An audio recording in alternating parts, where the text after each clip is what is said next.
Vamos a comenzar estos minutos de tertulia, lo hacemos con Pepe Ruiz. Buenos días, Pepe. Muy buenos días. Buenos días, Pedro Juan Martín. Muy buenos días. Buenos días, Enrique. Buenos días. Caluroso, ¿no? Va a ser hoy un día espléndido de sol y de yo calor. también tengo apellido, Nieto. He dicho Enrique Nieto, ¿no? No, he dicho Enrique solo. Ah, bueno, ya por Enrique la solo. Es que estaba como que estábamos en casa ya. Enrique solo Familiaridad. Nieto. Yo creo que... Enrique, hola. Claro, Sí. es que a mí no me respeta nadie. Pero eso es la primavera. Esto es que este día que va a hacer calor y que hace un día espléndido, Pero para no trabajar, irse a tomarse un buen arroz, un caldero a la playa, que es lo que debíamos de hacer todos los murcianos. Pero bueno, no es posible, ¿no? Estaríamos genial en la playa. Ha subido la gasolina. ¿Ya subió la gasolina? Sí, ¿ya va a subir o ha subido? Porque ha subido. No se está No, hombre, pero la está gasolina. barata. Está La verdad, Efectivamente. a 1,80, a 1... la ¿no? verdad es que las playas de Murcia, Sí. en invierno, son sensacionales. Sí.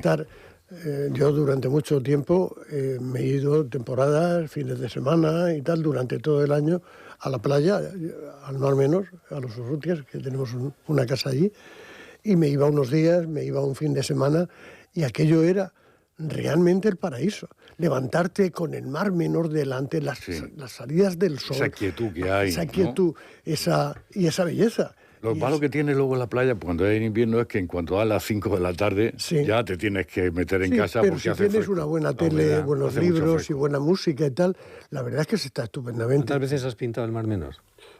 Pues yo creo que unas 650.000. Yo no sé, he hecho decenas de exposiciones dedicadas al Mar Menor. Pero es que el Mar Menor tiene una estructura para dibujarlo y tal, es que es muy bonito porque es de una gran sencillez, pero es riquísimo de color, dependiendo de la hora, dependiendo del viento. Por ejemplo, si hay jaloque, que viene de Cabo de Palos el aire, entonces el cielo tiene un cierto color y tal. Si es norte, el cielo está de un azul muy brillante, muy intenso, y el mar verde. Y según van cambiando, y he de decirte que hasta he llegado a pintar tormentas, cuando se monta una tormenta en el Mar Menor. Me he puesto en la puerta de mi casa con el cuadro dentro y yo en el medio dentro, y hice una vez y pinté 8 o 10 cuadros, o sea, no una vez, sino en un año me dediqué a pintar las tormentas del Mar Menor y las hice. O sea que del Mar Menor lo he pintado todo. Y lo que es muy bonito son las salinas. Sobre todo, me refiero al color de del propia agua, como sea tú, que son cuadrículas, ¿no? Sí. Y cada cuadrícula tiene una tonalidad distinta, uno muy verde. La otro- densidad que vaya teniendo de Sí, sal. sí, sí, que vaya- es algo increíble. Y luego ver los flamencos por allí, ¿no? Picando, Bueno, o comiendo. Flamencos ya hay en muchos sitios del Mar Menor. Al principio solo estaban en las Salinas, pero ahora en los Urrutias, por ejemplo, También hay están flamencos, ¿sí? hibernando. Sí, pasan ahí sí, también hay también tiempo.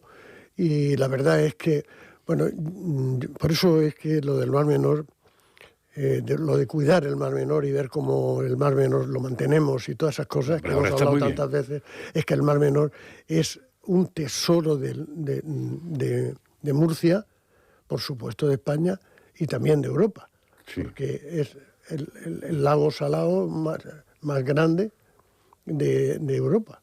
Pero Juan, Sí, ¿cuándo tenemos eclipse? Por cierto, que no me acuerdo ya. Hombre, en No está agosto, muy ¿no? nosotros el 12 de agosto. Es el 12 de agosto. agosto. Pero aquí 12 de no, aquí toca o no.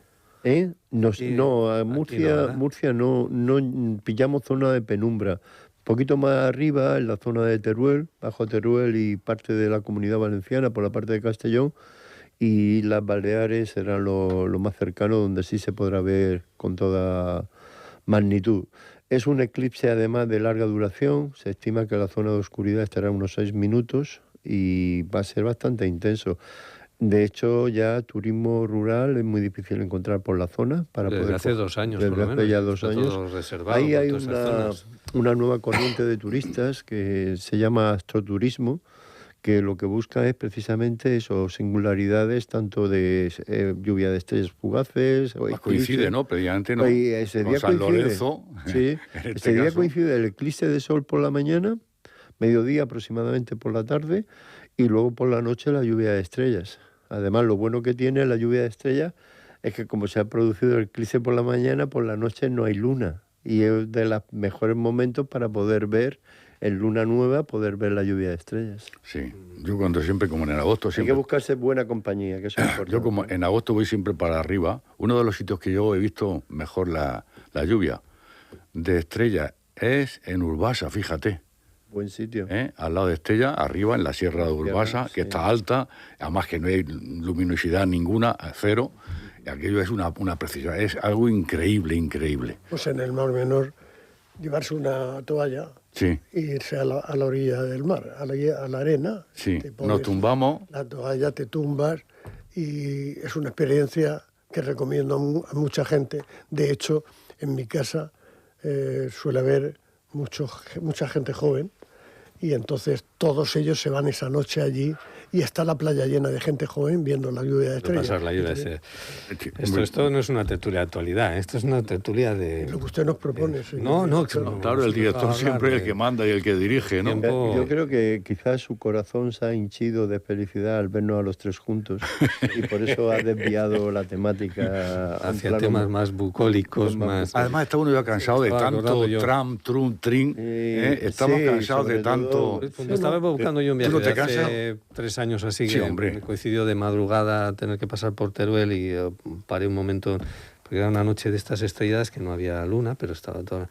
Y paras, claro, a 1.100 metros de altura, me pasaron un momento las carreteras por ahí y te paras y con una noche sin ninguna contaminación lumínica de nada en medio de la carretera y parar y daba la sensación de que podías tocar las estrellas con las manos, o sea, una sensación muy...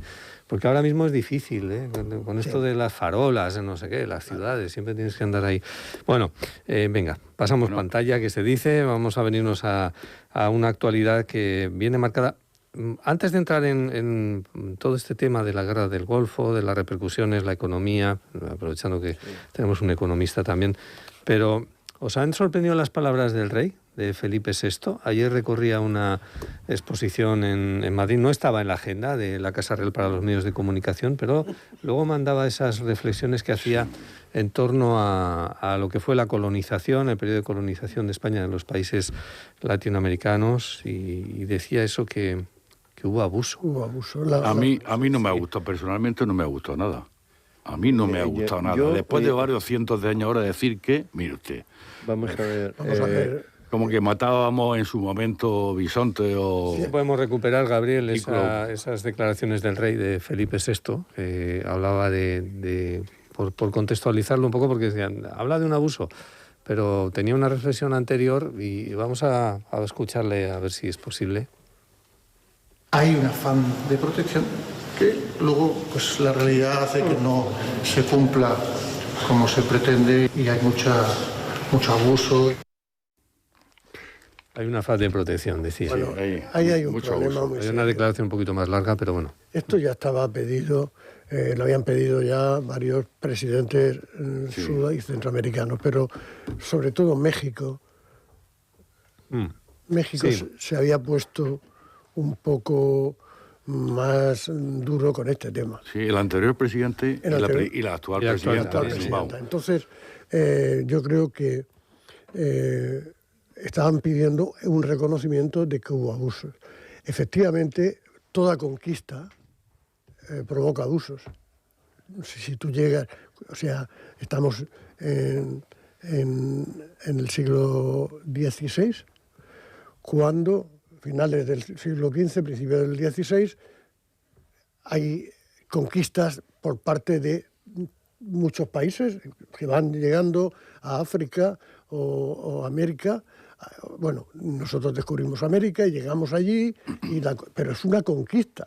Lo que hacemos es una conquista de las tierras aquellas. Entonces eso da lugar a abusos. Siempre da lugar a abusos, pero es que a eso hay que añadirle que quiénes eran los que fueron a la conquista, quiénes mandamos, quiénes eran las personas que iban. ¿Quién se enrolaron en aquellos barcos? ¿Quién se ¿no? enrolaron en aquellos barcos? Es fundamental conocer que materialmente nadie sabía leer y escribir, era gente muy bruta, gente sacada de los pueblos de Extremadura que querían ver si estaban tan mal allí que iban a ver cómo podían mejorar. Y al llegar allí, después de una travesía tan tremenda, las travesías eran tan duras, tan complicadas, enfermedades, falta de comida, llegaron allí, pues ya está, se encontraron gente y sobre todo iban buscando oro, era una obsesión lo del oro, y se cometieron muchísimas barbaridades que hay que reconocerlas. Es un tema de las conquistas de la época. Sí, pero a mí me gustaría hacer matizaciones, porque desde luego totalmente con lo que dice Enrique, siempre hay esas exageraciones, pero a mí sí me gustaría que hubiera matizado, es decir, porque es posible que, no, es posible no, seguro que hubieron abusos en muchos sentidos, pero tener en cuenta que hay una cosa que es básica, y sobre todo cuando llegas allí, es decir, si los españoles es imposible que hubieran podido conquistar todo lo que se conquistó si no hubiera sido con la ayuda de los pueblos indígenas. Claro. Esto también hay que ponerlo en valor. Personas. Lo que hay que ver es esta percepción que se confunde muchas veces como con un imperio conquistador, pero los indígenas en aquel momento se pusieron, los indígenas, me refiero, cuando tú hablas a los quechuas se pusieron de parte cuando llegó Pizarro en el Perú directamente a favor, igual que los mexicas cuando llegó Hernán Cortés, me refiero, ellos tenían ahí imperios que lo estaban masacrando. Sí. Eso no hay que perderlo de vista. Con rituales de sangre, con sacrificios humanos, que era una barbarie, porque si no se hubiera recibido esa ayuda, no se hubiera podido jamás conquistar lo que se conquistó. Otra cosa es a lo que estamos hablando de que esa conquista después fuera manipulada y además, estoy totalmente de acuerdo, la gente que fue en un primer paso no fue gente precisamente muy culta, pero hay una cosa que no quisiera perder de vista. Nosotros descubrimos América en se descubrió América en 1492. Apenas 55 años después, ya teníamos fundada la primera universidad en el nuevo continente. La primera universidad en el nuevo continente 55 años después. ¿Saben ustedes cuándo se formó la primera universidad en Estados Unidos? Por poner un paralelismo. Ya. Lo que quiero decir que sí es verdad, y esas barbaries, esos abusos hubieron, pero también hubo una inversión importante en el aspecto de la universidad, los primeros hospitales que se colocaron también allí, y se formaron los virreinatos, que es muy diferente a las colonias, es decir, que eran virreinatos. ¿Que hubo abuso? Sí. ¿Que hay que pedir disculpas por los abusos? Pues yo creo que nunca está de más pedir disculpas. Es historia. Pero que es historia de que, a ver si me entiende, nosotros, cuando tú vas allí, independientemente cada uno como sueles ir habitualmente. Mucho, y a muchos sitios. A varios países a dar conferencias, sí. Sí, la verdad es que sí. Y tengo la suerte de tener un feedback donde las personas que tienen un conocimiento más claro de todo su recorrido dan gracias de haber sido de alguna forma descubiertos por españoles y no por ingleses. Efectivamente. Pero es histórico, lo que estás diciendo es histórico. Es decir, que efectivamente las distintas etnias americanas estaban enfrentadas a muerte, porque además el detalle ese de los sacrificios humanos es que lo que hacían era enfrentarse en guerra o hacer racias, entrar en un pueblo tal y llevarse gente que era gente para sacrificarla a sus dioses. Es decir, que era efectivamente el índice de barbarie era tremendo, pero también es cierto que llegamos y el desprecio total, cómo se tomaban a las mujeres, cómo las cogían y se las llevaban, los hombres que estaban recién llegados después de meses de navegación, pues ya ver, aún sabiendo, dándose cuenta inmediatamente que le estaban transmitiendo un montón de enfermedades y que con la que estaban se ponían, al no haber recibido nunca... Sí, una mortandad tremenda. Sí. Pero a mí lo que me molesta mucho es que ahora vamos a ver, hace 1492, ¿no? Y unos cuantos años después. Mire usted, el pasado está, y tendrán que reconocer también todo lo que hemos hecho por Norteamérica, por Sudamérica. Fíjate, y además, yo algo estoy muy importante a pedir perdón, yo no lo veo eso malo, ¿eh? Pues entonces pidamos perdón también porque, yo qué sé, no sé se me si ocurre forma parte ahora de mismo una espiral, cualquier ¿no? cosa. ¿Por qué Francia no ha pedido disculpas a España por la guerra de la independencia, por lo que fue la invasión francesa? Y los ingleses por tampoco. Donde el ejército francés cometió muchas barbaridades. Vale, de acuerdo, pero... algunas de ellas las tienen como gestas en Claro. el Arco del Triunfo de París, que fue una cosa que a mí me llamó siempre la atención. Una de las veces que estuve en París me detuve a ver las inscripciones que había en el Arco del Triunfo. Claro. Y una de ellas era la batalla de Uclés. Uclés. Vaya, hombre, me sonó a mí la batalla de Uclés. Y dije, bueno, a ver qué pasó. Y fue la curiosidad de documentarme. Digo, voy a ver qué pasó con la batalla de Uclés, que figura en el Arco del Triunfo de los franceses. Bueno, la batalla de Uclés fue un auténtico genocidio contra los españoles que estaban allí recluidos en Uclés. Al final, el ejército francés, después de no sé cuánto tiempo de asedio, entró a sangre y fuego, violó a las mujeres, los 100.000 hijos de San Luis, mató a todos los varones, mató a todos los niños, violó a todas las mujeres, y aquello fue una cosa tremenda. Sí. Bueno, pues eso figura como una gesta del ejército francés en el Arco del Triunfo de París. Pero fíjate, ¿no?, que a pesar de todo... Entonces contextualizamos el tiempo, sí, o le pedimos a Francia que nos pida disculpas. Pero es diferente completamente el estatus de los conquistados y el estatus de los conquistadores. Es decir, no es lo mismo el enfrentamiento de Francia con España, aunque en aquella época, aunque fuese en un momento dado en Uclés que hubiera una masacre porque están en muchas mejores condiciones los franceses para atacar y tal. No es lo mismo que llegar a un pueblo que está totalmente, sin civilizar, quiero decir, un pueblo que ha nacido allí y que va desarrollando una cultura, entre comillas, que le lleva, pues eso, al asesinato para ofrecerlo a los dioses, Enrique, pero que también han hecho unas construcciones fantásticas. Y abolimos la esclavitud, y además no eran colonias, eran virreinatos, donde la gente votaba... Que se hicieron barbaridades. Hombre, claro, se siguen haciendo barbaridades. Tienen derecho perfectamente, a mi juicio, a pedir que, por favor, España tendrá que reconocer que hubo abusos en la conquista, pero pues, yo no le veo ningún problema. Y abusos en nuestra guerra pasada. El rey ayer no se disculpó. O sea, no, pero... Pues simplemente reconoció que sí, que algo pasó. Que hubo abusos, que algo pasó. Ahora, como en toda conquista, le faltó decir como en toda conquista, porque todas las conquistas que se hicieron los portugueses, los que, fíjate... Pero sí, igual, y todos los que hemos sido colonialistas, porque principalmente tenemos esa, podríamos decir, a lo largo de la historia hemos sido colonialistas, tendríamos que pedir perdón por muchas cosas. Pero yo lo que pienso, y sinceramente lo digo, es que pedir perdón sobre hechos acontecidos, pues ni te quita ni te pone. Es decir, yo ni me quita ni me pone.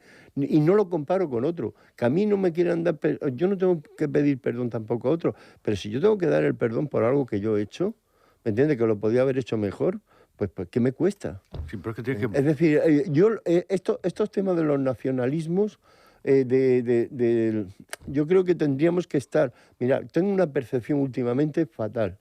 Me da la sensación de que ahora mismo estamos en un momento que parecía que la tecnología que tenemos, es tecnología extraterrestre, que la tenían los dioses, la tecnología que tenemos.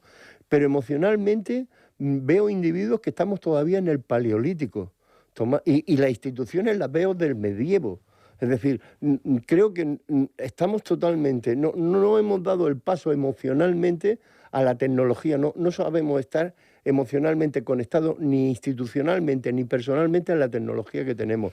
Y una de las cosas por las que lo digo es porque todavía todo esto atavismo del pasado, de la historia, yo creo que deberíamos de dar un paso importante de saber perdonarnos, y si hay que pedir perdón por todo, pues se pide perdón, no pasa nada, reconstruyamos. Pero Juan, no vamos por ahí. No, pues sí, pues yo desde luego creo que sin olvidar, es como el CIS, es que me estáis dando, ayer me mosqueé mucho con el CIS, porque metió dos preguntas que en los momentos que estamos a mí no me parecieron oportunas. ¿Qué eran? Las dos preguntas es, ¿tiene usted temor a una guerra mundial? Lo de la guerra nuclear. Por la guerra nuclear y tal, igual. Y la segunda, ¿tiene usted temor a una guerra civil en España? Bueno, Pero bueno, No, pues, eso ¿cómo de- dices de- bueno? de A mí tapar me otra vez parecen las dos totalmente inadecuadas. Las dos preguntas inadecuadas. Totalmente de acuerdo. Totalmente de acuerdo. pero España ha sido muy Preguntas generosa siempre con absurdas. todos los ¿Qué sentido territorios. tiene preguntar, no? ¿Qué sentido tiene preguntar? Preguntar. Decía que España ha sido siempre muy generosa, como no podía ser de otra forma, con los territorios que ha invadido, conquistado, anexionado, como queramos llamarle. Los últimos son los saharauis. Los saharauis eran españoles y estaban representados en las Cortes también, los propios saharauis. O sea que no, siempre hemos dado participación a aquellos territorios donde nosotros, que otras grandes potencias de aquellos tiempos no lo han hecho en la vida, al contrario. Siempre lo han tenido como vasallos. Por lo menos del comportamiento de ciertos países, de ciertos... Sí, de ciertos países, sí, efectivamente. Por ejemplo, con la negritud, es decir, con la esclavitud. Eso, Que la abolió España. El tráfico de ir franceses, ingleses, a cazar gente y a llevársela encadenada a América y a venderlo allí, como se hizo toda la cosa de plantaciones y tal, de caña de azúcar, todo eso, con esclavos siempre, y duró tiempo, ¿eh? Y duró tiempo. Sí, es decir, que no hemos sido tampoco nosotros los... Hemos sido unos avanzados muchísimo, en muchísimo. Hemos hecho en muchos campos. Yo creo que reconocer que eso que decíamos al principio, de que la gente que iba realmente era una gente que manejarla era muy difícil y podían cometer abusos, como se Está cometieron. claro que ningún alto mando o marqués o tal y tal se embarcaría en aquellos tiempos. No, me estoy refiriendo se sobre todo a la soldadesca. A la soldadesca, claro, a la gente, por lo que había. A la gente que iba allí, a esos marineros, ¿no? Enrique, España ha sido adelantada. Cuando yo he preguntado muchas veces, ¿cuándo se instituyó en España o se promulgó una ley de las 40 horas semanales? Y todos me dicen, pues en la República o en los tiempos de Franco. Y una porra. La primera cédula real se promulgó para la construcción, en este caso, del Escorial, que se extendió a toda España. Y ahí se estableció la jornada de 40 horas. Una cosa es lo que dice el papel y luego otra cosa sería la realidad, ¿no? Pero las 40 horas se instituyeron en aquella fecha, los primeros en el mundo de 40 horas semanales. Pero Juan, ¿qué? Pues nada, que me gustaría que estuviéramos con otra mentalidad. Bueno, iba a consultártelo a ti. Mira, hubo un momento en que los reyes eran absolutistas, ¿no? Yo mando, ya está. Y todos los demás son vasallos míos, con más o menos graduación. Pero yo creo que vamos a lo mismo. Que sí, hubo un movimiento histórico donde en el mundo dominaban las monarquías absolutistas y estamos yendo por el tema de la tecnología que tú acabas de mencionar. Sí. Estamos llegando a otro momento donde quien va a dominar el mundo absolutamente va a ser la tecnología y van a ser pues otros 4 o 5 o 6 o 7 países los que van a dominar de forma total y absoluta. ¿Más que países? Empresas. Bueno, sí, países y corporaciones absolutas. Y vamos a un orden mundial, a Orwell, vamos otra vez, aquella novela famosa, ¿no? Correcto.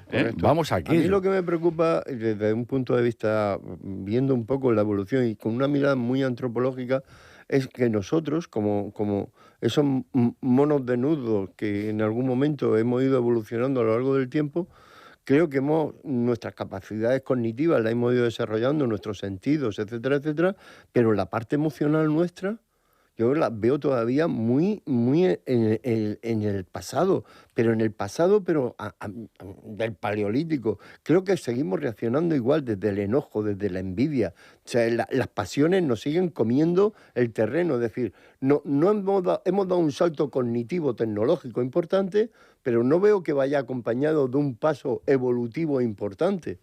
Es decir... Sí, hombre, sí ha habido un paso ¿tú importante. ¿Crees que hemos...? Ya respetamos muchísimo, nosotros nos respetamos. Yo te tengo mucha envidia, y a Enrique también, y a Joaquín también, pero bueno, yo no lo manifiesto públicamente, porque es una persona Enrique le tendrías que tener un poco más de envidia porque es un gran artista, y ese don Dios no te lo ha dado. Es verdad. A mí tampoco. Es verdad. Ni a mí. Venga, vamos con... ¿Qué hacemos con Trump, Enrique? Oye, y otra cosa, habéis visto la nueva guerra que ha empezado, ¿no? En Afganistán. Sí, y la Pakistán, de que parece Afganistán que y ya hay Pakistán. 400 muertos. ¿Qué vamos a hacer ahí? Bueno, ¿Qué va a hacer Occidente? ¿Qué va a hacer China, Rusia? Esa guerra es vieja y han estado siempre Siempre. enganchados. Pero ahora se ha porque- recrudecido, ahora ha salido ¡bum! Porque Pakistán es un país un poco que ha caído ahí porque Dios quiere y nunca ha estado bien. Y tiene la bomba atómica, ¿eh? Sí, Tiene la bomba atómica. Bueno, Sí. pero yo creo que nos preguntaban por Trump. Por Trump. Sí, Trump, sí. Y ¿Cómo va a salir de este atolladero?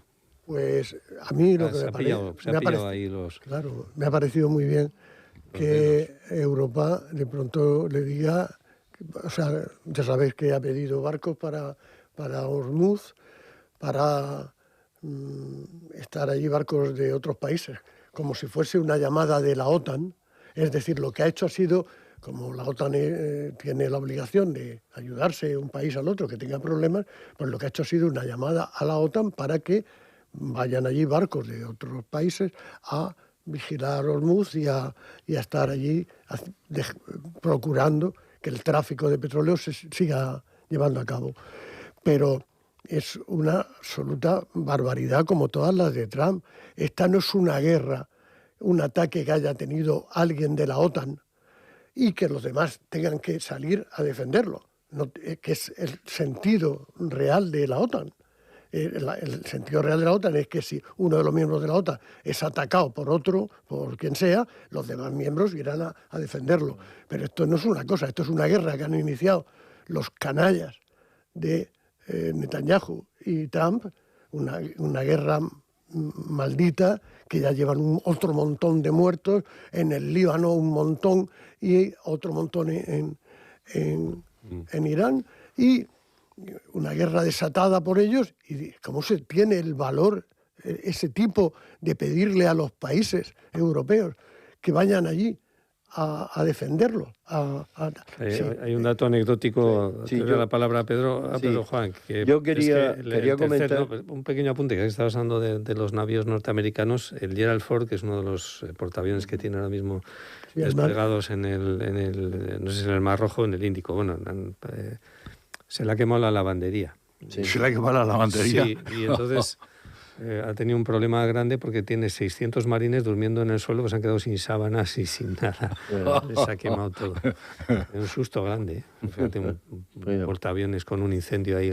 Claro, tiene 5.000 personas dentro. Pero yo creo que me he expresado con la suficiente claridad para solamente para decir, o sea, para dejar claro que yo creo que a quien nos pueda estar escuchando, por si tiene alguna duda, de que la petición de Trump es completamente absurda. Que quiero decir que no se trata, porque ha dicho, como sabéis, él ha dicho, nuestros compañeros de la OTAN, ahora no, les hemos ayudado siempre, ahora no quieren venir. y ahora ellos nos ayudan a nosotros. Pero es que eso no es el sentido de la OTAN. Usted ha montado una guerra, a ver qué hace. El ministro alemán le ha dado una buena respuesta en cuanto a que, con esa frase resumen al final, aunque no entendamos muy bien el alemán, de esta no es nuestra guerra. Yo creo que ha sido una respuesta muy, muy coherente. Y una de las cosas, desde el punto de vista económico, que me gustaría resaltar, es un acontecimiento que ha ocurrido, y es que ahora mismo, con toda la fuerza militar estadounidense desplegada allí y con toda la fuerza militar israelita desplegada en la zona, hay una realidad económica que es que el único que te da pasaconducto para sacar petróleo es Irán. Sí. Porque hoy han salido 3 petroleros cargados, habiendo pagado por la moneda china, que era la condición que puso, con el salvoconducto de Irán, y los 3 han entrado, han cargado y han salido, y no han sido atacados. Sí, porque Irán ya ha dicho públicamente que los países que no estén en el foco de la guerra pueden entrar y salir sin problemas. Lo han dicho ellos abiertamente. Sí. Me refiero, esto económicamente mata el discurso de por qué hay que apoyar esa guerra. El discurso de Trump, me refiero. Ya. Económicamente lo mata porque no está impidiendo el manejo energético y económico del mundo. Está poniendo los límites a aquellos que están siendo, o que son los atacantes en este momento, los que están entrando en conflicto con ellos directamente. Eso genera además otra serie de cuestiones. A mí otra de las cuestiones a nivel económico que si queréis entramos y si no lo dejamos para otro momento, es cómo se está especulando ya con la guerra y con el tema de los precios y cómo nos lo estamos repercutiendo rápidamente en el mercado, donde hay una serie de personas que se están beneficiando sobre una supuesta subida de precios que a ellos todavía no le ha llegado. Y hablo concretamente de la botella de butano. Sí. Por ponerlo encima de la mesa, botella de butano. 8 millones de personas en España siguen utilizando la botella de butano. ¿Cómo es posible que en lo que llevamos de año ya haya subido 2 veces y ahora con una subida tan importante? Cuando el gas que se sigue empaquetando en la botella de butano, ¿me entiendes?, es un gas que no se ha comprado ni mucho menos ni con las subidas que se están produciendo ahora. Y que no viene de Oriente Medio. Y no viene de Oriente Medio. De Argelia. Lo que no se explican los ciudadanos, cómo, no sé, es decir, los tanques de Repsol en el Valle de Escombreras o de otras petroleras Sí, están Tarragona, ahí, estarían llenos, digo yo, El tenían efecto petróleo, pluma, ¿no? ¿sabéis que le llaman el efecto? Para unas semanas y sin embargo desde el primer día que se desata la guerra empiezan a subir los Y no precios. tenemos Eso es- problemas de abastecimiento, que este Nuestro- carburante- Ese es el efecto, este carburante lo ha se le producido llama usted a a nivel unos precios que internacional, no son los se le que llama eran. el efecto pluma, the feather effect. Es una cosa que sube con mucha facilidad, una pluma sube con mucha facilidad y luego baja muy lenta, lentamente. muy lenta, muy lenta. Entonces le están llamando así en todos los... Se ha producido el efecto pluma. Sí, ese efecto es el pluma. concepto. Pero el concepto es que, claro, llega un momento en que ya a los consumidores no los puedes engañar. Le tienes que dar más explicaciones a las que dan. Y, por ejemplo, y voy a poner... el otro día el ministro Cuervo, una de las cosas que dijo de que eso de aplicar inmediatamente medidas sobre reducciones de IVA a Sí, todos y no tal, son partidarios. no son partidarios, yo como economista también estoy de acuerdo, ¿eh? Y yo lo escribí el domingo. Yo también estoy de acuerdo de que no. Yo lo escribí el domingo en el periódico. No, que- porque que no. no, eso, el IVA es igual para todos. Claro. Quiero decir, el IVA es Eso- descontarle lo mismo a la gente que El tiene impuesto mucho. más injusto que hay. Bueno, pero Hombre. sobre todo lo que no se puede hacer es subirlo o bajarlo, porque no se puede perjudicar o tratar de mejorar a todo el mundo por igual en esta cosa de la alimentación. Vamos a De ninguna ponerlo. manera. Sí. Y que tenga más dinero que... Claro, Entonces, hay que ¿cómo gastar. controlas el alza de los precios? Si no Pero ¿cómo controlamos el alza de utilizas- los si precios? no intervienes en los impuestos... con ayudas casi directas, pagas- con ayudas directas a las capas sociales y a la gente que realmente está sufriendo este y a problema. los propios. Yo soy partidario de eso. Pero sería en función del totalmente- nivel- Claro, claro. En Y función aquí está el del problema, nivel de la gente renta. que- Es decir, ¿No? de las medidas económicas, que peor resultados se obtuvieron durante la pandemia que venimos, es precisamente cuando se hizo las rebajas de IVA sobre alimentos y todo esto, porque se aplica a todos de carácter general, es lo más injusto que pueda haber. Claro. Hombre, Hay vale. colectivos que hay que estar favoreciéndolos y hay que actuar sobre Pero esos hay colectivos. alimentos básicos que normalmente afecta. Pepe, no tiene- y los de Pepe, menos yo- precio yo- No te metas afecta. en ese No, berenjenal vas a- que no. no, pero No te metas puede en ese haber berenjenal que es una injusticia total. Determinados productos sí se pueden No, matar. no, señor. ¿Por qué? No, señor, porque, ¿Por qué? no, porque si tú Porque ganas si yo tengo economía 2.500 básicos, euros, los de la cesta de la compra pero de básica. la cesta de la compra básica, cuando yo tengo Claro, economía... ganas el 3.000 pan, los euros, huevos, la tú leche, ganas las 3.000 patatas, euros, la- yo No, 1.000. no señor, Y a no la ira- señor. Tú ganas 3.000 euros y yo 1.000. Y a la hora de ir a comprar, Claro. Las no patatas te podemos cuestan pagar igual. las patatas, no, el mismo descuento para ti que para mí, Claro. porque haya una crisis. Y a lo No, mejor señor. ese descuento, para que esas patatas no suban de precio, a lo mejor hay que estar pensando en el agricultor, que a lo mejor no la reducción del IVA, pero a lo mejor con impuestos yo sí puedo, con rebajas impositorias sobre el agricultor puedo conseguir que ese precio se baje, o sobre el transportista. Hay que buscar dónde es más efectiva la medida. Claro, por ejemplo, ¿Me los entiendes? transportistas, claro, a ellos hay que bajarle lo que sea. Perdonad que abramos este debate, pero es que muchas veces no se explican las cosas y claro, dicen, "Oye, el gobierno se opone a esto". No, el gobierno se opone a esto porque se ha demostrado que no son medidas que pueden optimizarse mucho mejor esas medidas. Es decir, si yo tengo que gastarme X dinero, ¿me entiendes? O dejar de recibir determinado Es dinero... decir, vosotros estáis convencidos de que si se aplican las medidas al sector, digo que no os lo digo como reproche, sino simplemente como reflexión, si el gobierno decide aplicar las medidas de contención del gasto del transporte y del sector primario, los precios no van a subir. Al origen. ¿No tienen por qué subir? No tienen por qué No subir. tienen por No qué tiene- subir. Será una apostáis a medida que suben. correctora. ¿Cómo que eso? A pesar de las medidas. Claro. Pero No, es que- pero, es que- pero entonces ahí estará, el Estado estará pendiente. ¿O no? Es que eso quiebra, porque los agricultores necesitan abono, Sí. por ejemplo, y los abonos no se producen Bueno, aquí. habrá que ayudarles. Alguien ha dado Al, una- al abono, claro, Claro, a hay que tantas y ayudarle. tantas Vamos cosas. a ver lo que pero- dice Pedro. Se ha dado una explicación, alguien ha dado una explicación racional de por qué desde el día siguiente de desatarse el conflicto en el Golfo suben los precios de los carburantes. Eso No. ¿Quién lo ha explicado? Nadie. han explicado como un Sí, el negociazo gobierno que ha han dicho hecho. que la Comisión de la Competencia que iba a estar pendiente. Bueno, bien, pues ha estado pendiente. Claro. ¿A qué conclusiones ha llegado Pues, la a la Comisión? conclusión ¿A es que que- no ha habido Claro, especulación? porque no estamos en un Pues que nos mercado, digan no algo. estamos en el libre mercado, ¿no? Esto no es un mercado de competencia perfecta, estamos en oligopolios, donde, claro, a lo que hay que vigilar es precisamente eso. Y te vuelvo a decir, porque si es... Sí, el gobierno ya dijo que desde el primer día que iba a vigilar. Sí. Y yo digo, han pasado 16 días. No, ¿Ha llegado a alguna conclusión la vigilancia? Mira, y sobre todo No, es sí, que además con los nadie ha impuestos dicho hay que nada. tener mucho cuidado. Los impuestos, antes de tocarlos hay que tener mucho cuidado porque estamos manteniendo un estado del bienestar con esos impuestos, se están manteniendo que es absolutamente necesario. Por ejemplo, la sanidad. O sea, hay que recordar que una parte importantísima de esos impuestos va a la sanidad y a la educación. Y que la sanidad hay que mantenerla como está, una de las mejores del mundo. Y hay que mantenerla. Y antes de quitar el dinero del IVA, hay que pensar Claro. cómo este dinero, es que ¿qué hacemos con él? yo estoy de acuerdo y defiendo la postura de Enrique además y la apoyo también con un argumento económico que es bastante claro.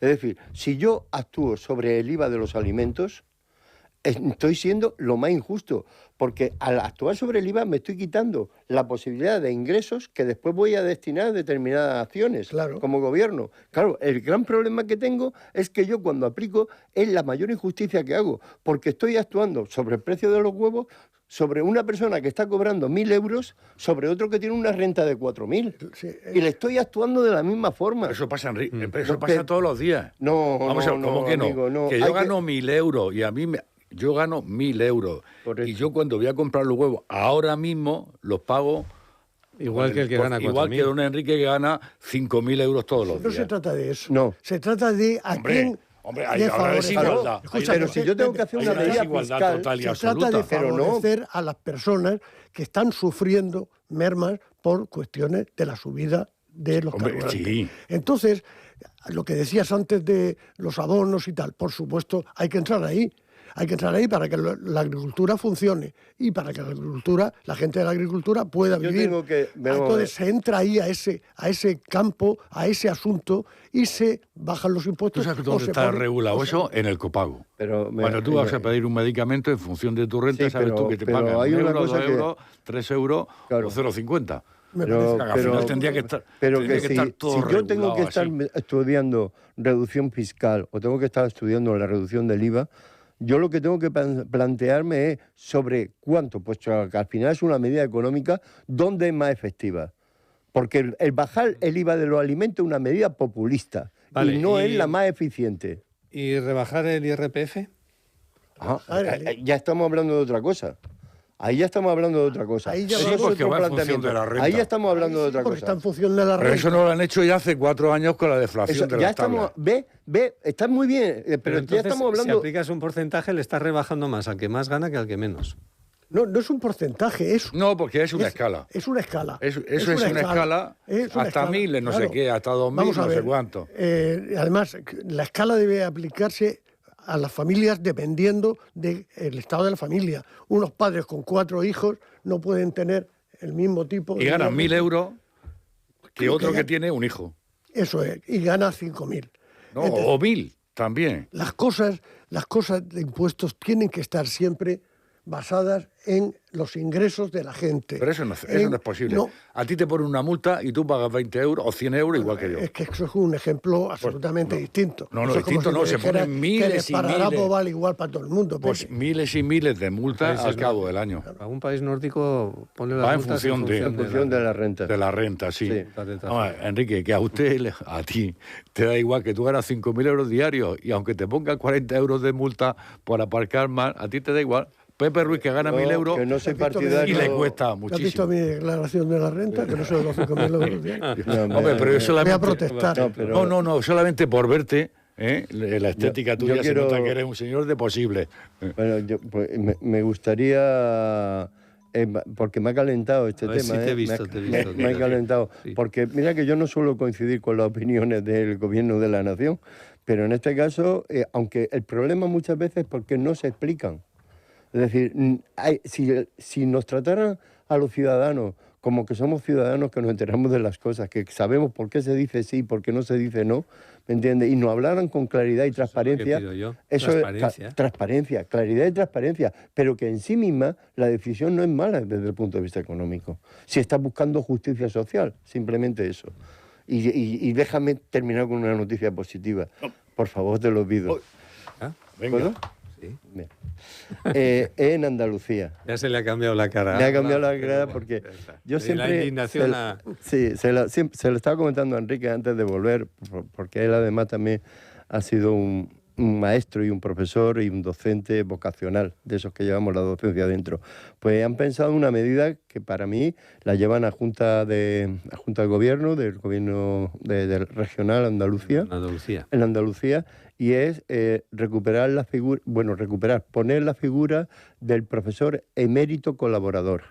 Para personas que ya se han jubilado de la docencia, han sido profesores, tienen que tener menos de 75 años, ya están jubilados, para que puedan colaborar con los centros de educación, tanto de primaria y de secundaria, no de enseñanza superior, no universitarios. Esto solamente afecta a los institutos, a los centros de formación primaria y secundaria, para llevar y hacer labores de colaborar y sobre todo transmitir el espíritu de la vocación docente y de lo que es el cuidado del alumno y el cuidado de los compañeros. A mí me parece una medida preciosa. Para quien la apetezca, desde luego.